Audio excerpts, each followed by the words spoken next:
Hello दोस्तों, welcome to our channel. आज हम जो टॉपिक शुरू कर रहे हैं वो डिटर्मिनेंट है। जो लास्ट टॉपिक था हमारा वो मैट्रिक्स था। मैट्रिक्स आपने पढ़ लिया है। आज कुछ टॉपिक्स हैं जो डिटर्मिनेंट के जो आते हैं पेपर में, तो आज उन्हें क्लियर करेंगे। Firstly determinant. हाँ, डिटर्मिनेंट और मैट्रिक्स इन दोनों में डिफरेंस क्या होता है पहले उसमें डिस्कस कर लेते हैं। ठीक है, मैट्रिक्स और यहाँ आ गया डिटर्मिनेंट। ठीक, मैट्रिक्स और डिटर्मिनेंट देखिए इनमें होता क्या है। फर्स्ट थिंग, मैट्रिक्स जो होती है is set of data, polynomials, complex number and other things. उन सबका कॉम्बिनेशन होता है जिसमें हम उसे रो एंड कॉलम में अरेंज करते हैं। The arrangement of data set in row and column and covered by square bracket. Main चीज ये है स्क्वायर ब्रैकेट। कई बार हम ये वाला भी यूज करते हैं, ओपन ब्रैकेट। ठीक है, similarly determinant is also a set of data which is covered with parallel lines. ये दो पैरेलल लाइंस के बीच में लिखा जाता है। ये पहला डिफरेंस है। डिफरेंस क्या है? ये ब्रैकेट में होगा और ये पैरेलल लाइंस के बीच में होगा।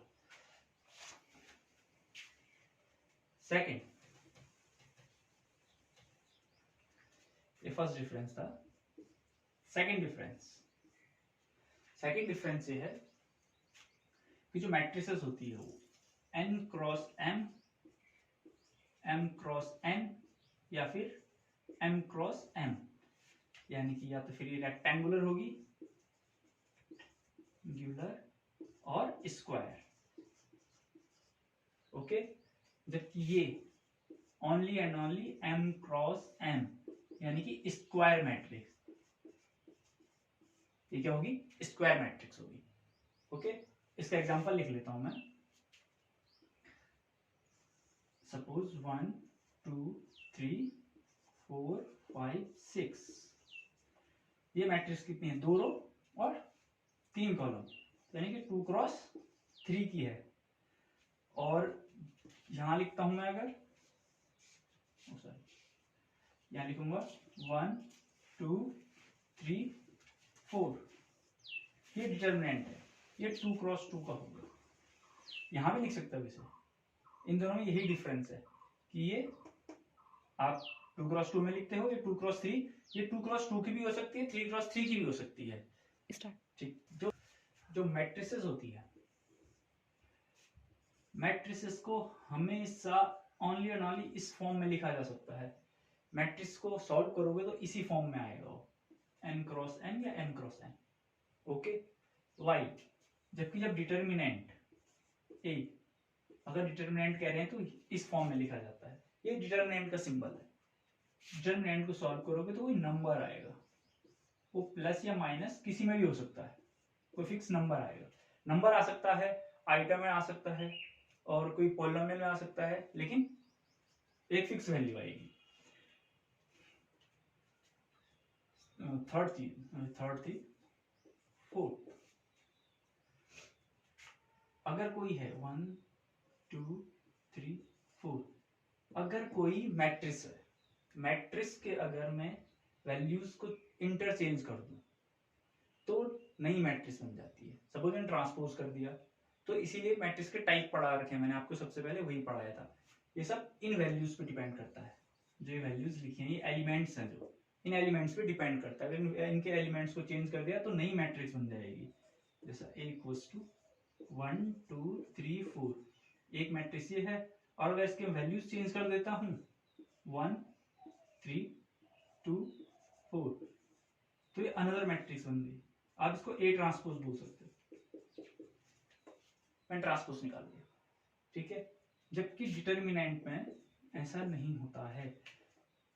अगर a इक्वल्स टू, मैं यही मैट्रिक्स लिख रहा हूं 1 2 3 एंड 4, तो ये क्या हो गया? अगर मैं इसका डिटर्मिनेंट निकालूंगा तो ये और ये 4 - 6 - 2, अब मैंने क्या कर दिया, now A equals to row ही चेंज कर दी है पूरी। तो पहले लिख दिया मैंने 3 4 और 1 2। अगर मैं अब इसका डिटर्मिनेंट निकालता हूं तो क्या आ जाएगा, 3 6 माइनस 4 इक्वल्स टू, इस समय देखिए प्लस का 2 आया, इस समय माइनस का 2 आया। यहां डिटर्मिनेंट की प्रॉपर्टी लगती है, डिटर्मिनेंट का वैल्यू सेम आएगा, बट जब हम इंटरचेंज करते हैं R1 को R2 में, तो जो हमारा A होता है वो माइनस A बन जाएगा, यानी कि बाहर से माइनस का साइन। तो जो आंसर आएगा वो किसमें आएगा, माइनस। ठीक है।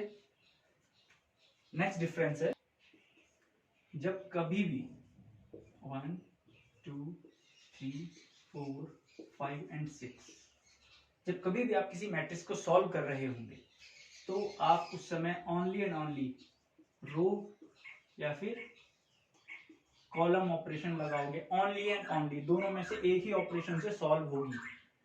वाइल डिटर्मिनेंट में जब भी सॉल्व करोगे 3 4 5 6 7 8 9, इसे सॉल्व करोगे आप कॉलम भी लगा सकते हो एंड रो भी। आपने अगर पहले के दो ऑपरेशन कॉलम लगा दिए फिर रो लगा सकते हो, या फिर रो लगा दिए तो कॉलम भी लगा सकते हो। डिटर्मिनेंट ऐसे में सॉल्व किया जाता है। और आपने कभी क्वेश्चन भी देखे होंगे, तो क्वेश्चन जब मैट्रिक्स का बनता है तो इसमें लिखा आता है फाइंड द डिटर्मिनेंट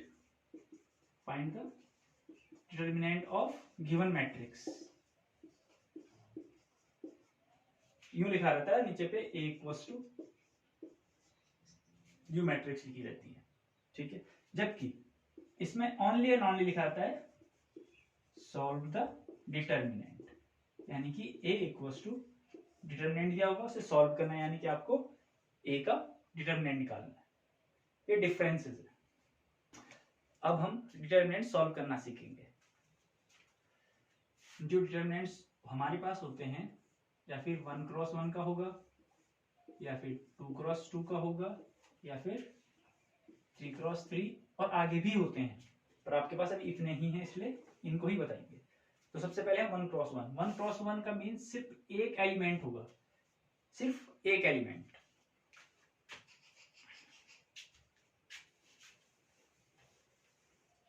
देखिए 1 क्रॉस 1 की मैट्रिक्स क्या होती है, सॉरी डिटर्मिनेंट क्या होता है, सपोज 5, यानी कि एक रो एक कॉलम। तो अगर मैं इसका डिटर्मिनेंट निकालूंगा तो 5 आएगा। 2 क्रॉस 2 की, 2 क्रॉस 2 यानी कि 1 2 3 5। अब इसका डिटर्मिनेंट निकालूंगा तो आप इसका मल्टीप्लाई माइनस इसका मल्टीप्लाई, 5 माइनस 6 इक्वल्स टू -1। और 3 क्रॉस 3 का निकालेंगे तो 1 2 3 3 1 2 2 1 3। अगर इसका डिटर्मिनेंट निकालेंगे तो देखिए ये प्लस, ये माइनस, ये प्लस, इस केस में चलेगा। यानी कि सबसे पहले आप इस नंबर को लिखोगे 1, उसके बाद इस लाइन को और इस लाइन को छोड़ दो, बाकी जो बचा उसे लिखिए 1 2 1 3। नाउ अब साइन कौन सा आएगा, माइनस का। जो ये नंबर है इसे लिखिए 2। अब सिमिलरली पहली लाइन और ये वाली लाइन छोड़ दो तो क्या बचेंगे 3 2 2 3 3 2 2 3। नाउ अगेन प्लस का 3 प्लस का 3, और बचेगा क्या, ये हट जाएगा 3 1 2 1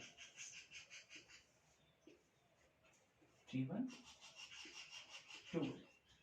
अब देखिए ये आपकी 2 क्रॉस 2 की मैट्रिक्स बन गई अंदर। अब इसे सॉल्व कीजिए तो क्या हो जाएगा 1 ब्रैकेट शुरू 3 1 जा 3 माइनस 2 माइनस का 2 3 3 जा 9 माइनस 4 प्लस का 3 3 माइनस 2 3 माइनस 2 1 1 इंटू 1 1 9 माइनस 4 5 5 2 जा 10 प्लस 3 माइनस 2 1 और 3 1 जा 3, तो ये कितना आ गया 3 और 4, 10 में से 4 गया 6। तो इस समय जो डिटरमिनेंट सॉल्व करके आंसर आया वो कितना आया 6। ठीक है, न्यूमेरिकल है क्वेश्चन। हमारे पास 3 पॉइंट दिए हैं K 2K, ध्यान दीजिएगा 3K 3K एंड कोई फायदा है 3 1 R कोलिनियर। ठीक है, तो उस कंडीशन में कह दिया कि फाइंड K की वैल्यू कितनी आएगी। ठीक है, अब आपको ये पॉइंट्स दिए तो ये ध्यान रखिएगा। तो सबसे पहले इसका एक डिटरमिनेंट बना लो।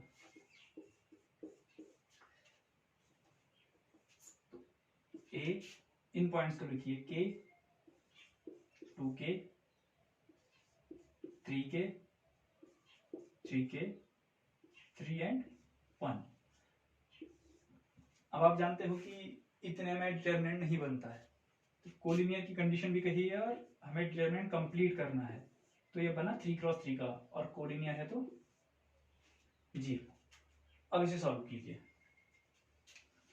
जो कंडीशन अभी सॉल्व की थी 3 क्रॉस 3 की, तो क्या आ जाएगा K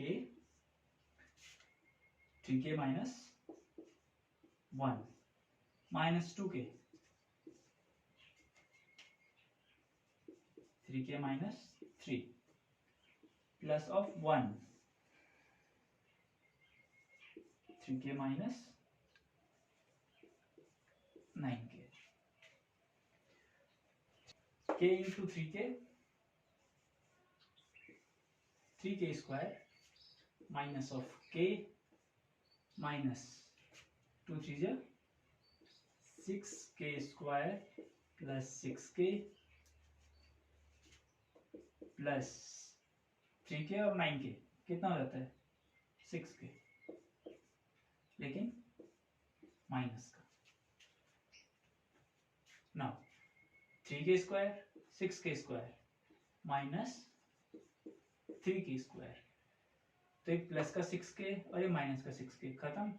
ये माइनस K इक्वल्स टू 0, इसके इक्वल्स टू 0 है। यहाँ से K कॉमन ले लीजिए, फिर उधर डाल दीजिए।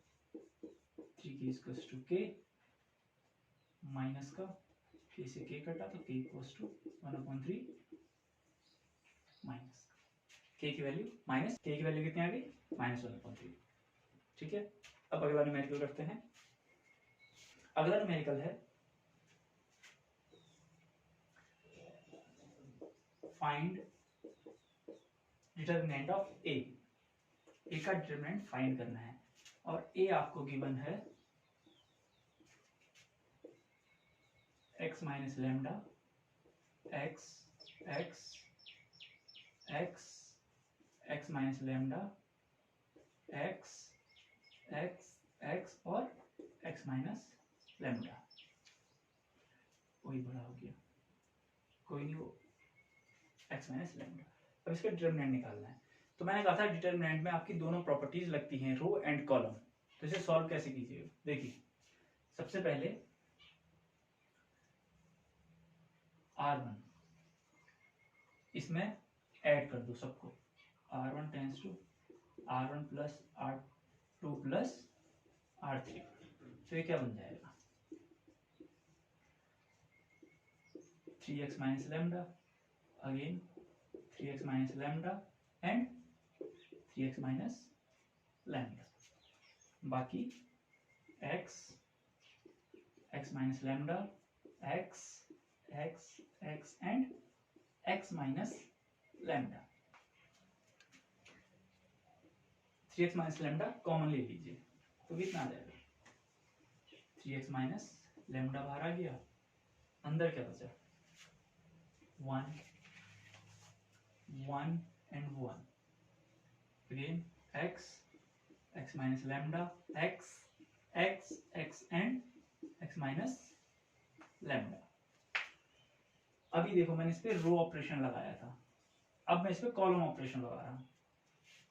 कॉलम ऑपरेशन C1 C2 और C3, देखिए मैं इनको दो को जीरो कर सकता हूँ, कोई से भी दो, मैं C2 और C3 को जीरो करता हूँ तो C2 tends to C2 minus C1 and C3 tends to C3 minus C1। देखिए कॉलम का ऑपरेशन लगाया है, तो कॉलम का ऑपरेशन लगाने के बाद क्या होगा, ये दोनों टर्म जीरो हो जाएंगे। ठीक है, देखिए